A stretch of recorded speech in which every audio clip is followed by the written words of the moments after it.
I show them how to change the world. I let them know how to walk around and see the size.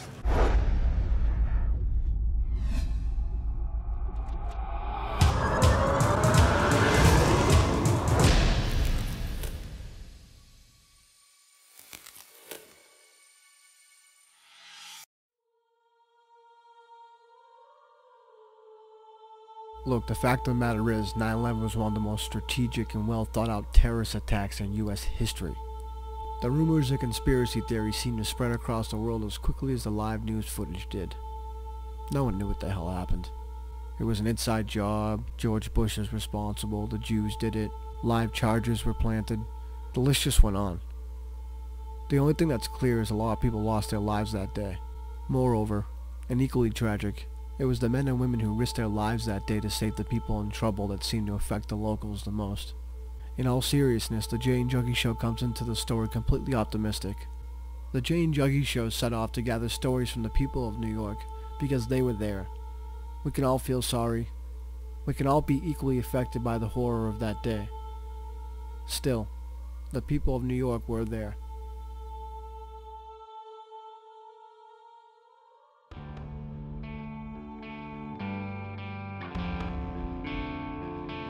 So we were off.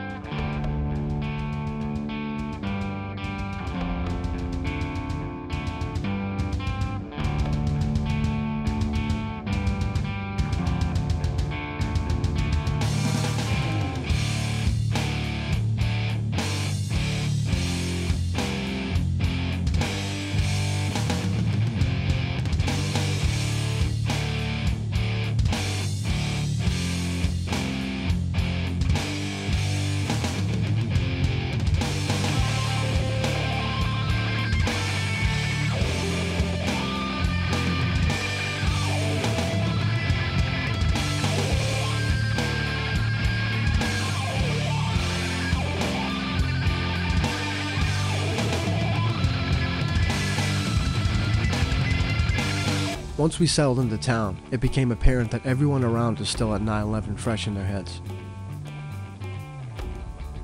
What was even more interesting was the roadblocks we encountered when we got closer to Ground Zero. I mean literally, everything from 15-foot high fences to barriers we quite simply could not breach. We decided to get to a higher level of elevation by scaling one of the nearby buildings. Just as we got to a safer and more open to the public part of the building, we immediately came under fire when we tried to get closer. Of course, we handled it Jay and Juggy style. Sorry guys, you cannot be up there. Oh, sorry, man. No, that thing is there for a purpose. Probably good this is here, right? So why is that? How come we can't go? Why is No, there's right here that's they're not cement, that's metal. Well, it's more, man. How come everything's closed off? How come we can't look when we're down there? See, more people here that go up here, Yeah. and a lot of people gonna jump on it. These are like this. Oh, okay, I know you're saying that, all right. That's the only reason, really?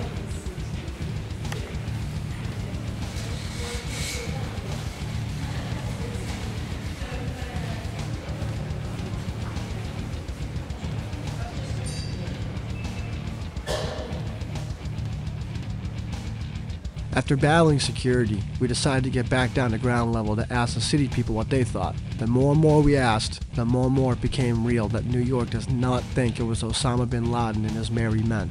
The story got deeper. Last shall be first shall be last. There's a brand new building already back. Some people don't know that. Where you from? What's that? I'm from Boston. Welcome to New York. Nice to meet you. How you doing? They don't talk about the underground, but they say Mount Hill. They don't talk about how 500 people were yelling, screaming, "Get out!" The building came down on me on the track. What? The building falls down in 1 hour. No, it was up longer than that. A lot of people ran on the ground. They didn't know where to run. They run towards the subways. I tell the people, unless it's built like a bomb shelter, the subways get smashed with the power of that building coming down. The people on the ground are gone. That's why it's called still up. No one comes out, no one's down. When the building gets hit the second time, I told them this. You saw that building get hit. You know it's not an accident. Who's going to be running back up in that building? Our firemen and policemen did without question. They knew, get the people out. I was the one person that, get my kid, it's the underworld. The second plane made me say, oh my God, if they could do this with 2, why not 3, 4, 5? So the second plane, we're under attack. The second plane, oh my God. Right. The first plane, like everyone else, what the fuck? How you running that building? No way. That's bullshit. I didn't believe it. Right. Learn the truth. You had the Empire State Building that was hit by a plane. You had the 40 Wall Street that was hit by a plane, both in the 30s. What I'm talking about is Building 7, which was never hit by a plane. Right. And they've had, It went down. within the past year, a fire in Spain and a fire in Japan. Close to 24 hours, both of them burned for raging infernos, both buildings stood standing. And the reason they want to give you for this building falling is for fire. That's the insanity that they want us to believe. Right. You know, and it's just, it's a little frustrating seeing that people, so many people are actually buying into it. But I think slowly but surely, we're awakening the mass. I think the majority of people here in New York know the truth. So you guys have a website now? Is that what you guys do? WeAreChange.org. Sorry. WeAreChange.org. Over 80 chapters all over the world. Nice. Ireland, Belgium, France, Germany, everywhere. Yeah. I didn't think I was making it. It was dark. I lifted up off the ground like a piece of paper and thrown through the air. We were in the building as soon as the first plane, and we went over there immediately. Just running from planes and buildings and bodies, and just didn't think I was going to make it. If buildings crushing hundreds of people and the stories from firefighters about their fallen comrades were not enough, the more and more we learned, the more questions we had. None of us may ever know the truth about what happened on 9/11, and maybe the next time we're in New York, we'll do a further investigation. One thing is for certain. For all the violence, corruption, and conspiracies that fill our country, Americans' love for one another comes out most in our darkest hours.